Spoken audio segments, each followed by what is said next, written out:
From the Perfection Auto Works studios, this is the John C. Scott Political Forum. I want to introduce you to Justin Williams. He is the founder of Startup Tucson, and his involvement is very much involved in the startup of companies that is the foundation of our next economy.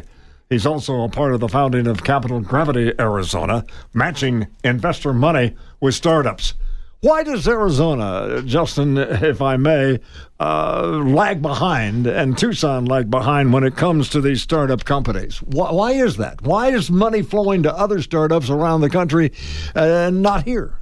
So the good news is that there's a trend that we're part of. And by the way, John, thanks for having me today. Sure. We're part of, I think, an initiative that's been going on for the last handful of years to try and change that. And so a big part of it is that when innovation generally drives the economy in a state or a region, and that kind of innovation happens in dense urban communities sooner than it does in more rural communities. So larger cities like New York and LA and San Francisco, they have an advantage early on, and then it takes longer time to get these kinds of initiatives developed in communities like Tucson and even Phoenix.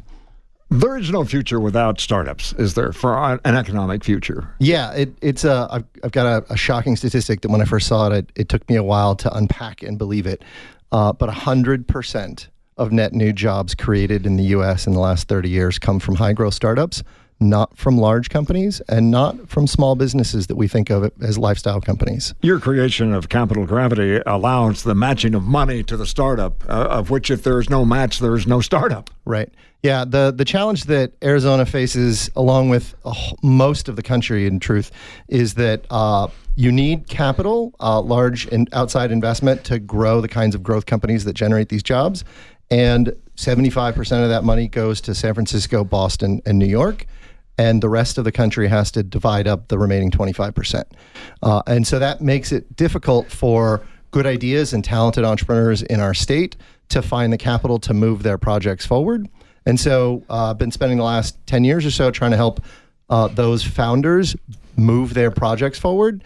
This is one of the critical roadblocks, and so we started working on this project moving forward. Capital Gravity allows a formula to match these needs, the money with the startup. Yeah. And how do you do that? And what is you've created to allow that to happen? So not only for the investor, but for the startup company. Yeah. So most of the support initiatives that have been in Arizona and around the country are called Startup Accelerators or incubators. They help develop the capacity of the team that's running the company. Our approach is to take a similar model of helping, but we're focused on helping high net worth Arizonans become better and first-time investors in the high-growth startup world here in Arizona and become local investors. There are about 250,000 high net worth people in Arizona. That represents at least $250 billion of wealth that could be invested in our state. And only about 500 or so of those are actively doing this kind of work.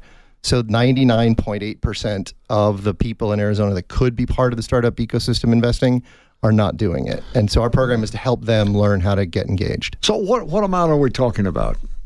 Typically, our project involves first-time, it's a curriculum program. So you sign up for a 3-month-long process to learn this by actually making your first investment as part of a venture fund.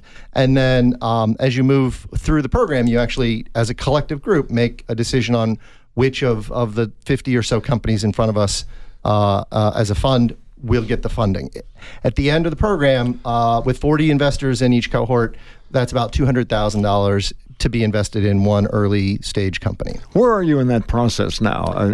This is really kind of the ground floor of a new mechanism by you and others to match the money with the startup company's needs. That's correct. And so our focus is on building out the networks with high net worth individuals to learn about the educational programs that we're doing and the process that we're in. And between now and June, that's sort of the focus of our work. From June to August, we'll be rolling out the Startup Challenge, which will recruit applications from startups. And then beginning in August, the investors and the startups come together in one cohort, and the startups make pitches each week, sort of like Shark Tank, and the investors screen and give feedback each week. And they move through a funnel week after week, down selecting until the final 6, and then the final company at the end. and that final event happens in October. How profitable can this be for an investor? So it's a mix. The long-term process, if you follow the techniques, the best practices, angel investing, which is the field that we're talking about, often it's as high as 10x or more, right? If you get into the right company, but on average, it's somewhere between 1x and 3x. So. And that requires certain techniques and strategies.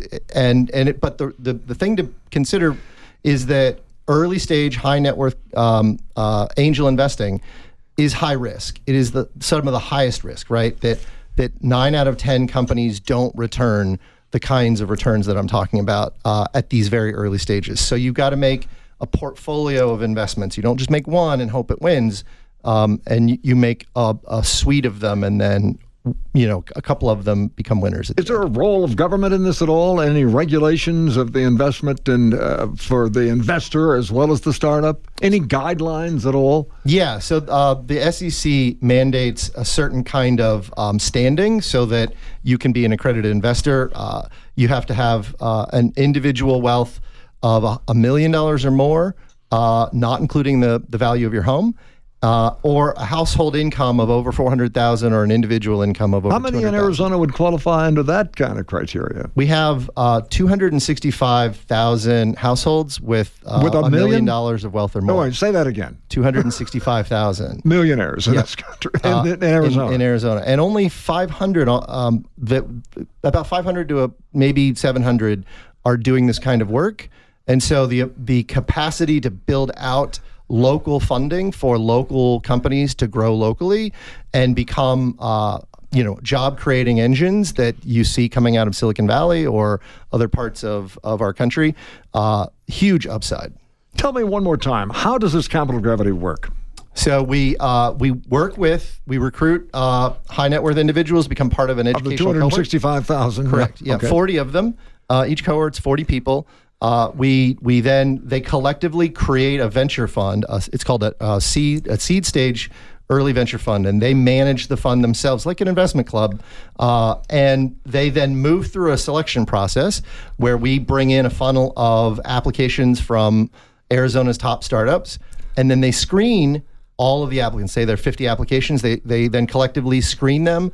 They vote together, and the process is really an educational process because they're making their very first investment together with peers and mentors and educational process, so that by the end of the program, Arizona now has 40 new educated and capable investors. And every time we run the cohort, we're kicking out another 40. Well, Arizona's economy benefits as well. That's right. That's the long-term vision is that we want to grow 500 new investors, so doubling the size of the community that we have now, and dramatically expanding the breadth and diversity of the kinds of investments that our new investor community is able to make in Arizona. Some of these startups are ingenious, aren't they? Yeah, I mean, the trick is that we live in a world that's rapidly changing, and it creates a lot of solutions, right? All the innovations that we're creating create a lot of solutions. They also create a lot of unexpected changes in the world, which creates the opportunity to create new companies, right? 15, 20 years ago, we didn't understand the capabilities of social networks and streaming technologies and artificial intelligence. The future is something that's unpredictable, and that leaves enormous space to create wealth and to create businesses that solve problems in the future. Tell me how people can get involved in this. How do they reach you? How do they contact you and get involved? Yeah, so our website is capitalgravity.org. You can Google Capital Gravity Arizona. You can also email me, Justin, at capitalgravity.org. You know, it's amazing, these opportunities that didn't exist before. Yep, that's correct. It's a pretty spectacular world we're living in. Obviously, there's a lot of confusion and a lot of changes that are happening in the world, so that creates both a lot of uncertainty for people and a lot of opportunity to do big things. But opportunity is the key word, isn't it? Yep, that's right. That's the approach we take. Justin, thanks for this profile. We'll have you back. I really appreciate it. Some friends of yours and people that know you and know about this Capital Gravity have said to me, you got to get this guy on because he's doing some things that needed to be done a long time ago and now are finally getting to a stage in which it's going to be very successful. Yeah, we're looking forward to the growth that we can help be part of going forward. Thank you so much for coming by. We really appreciate it. Thanks for having me on. Yes.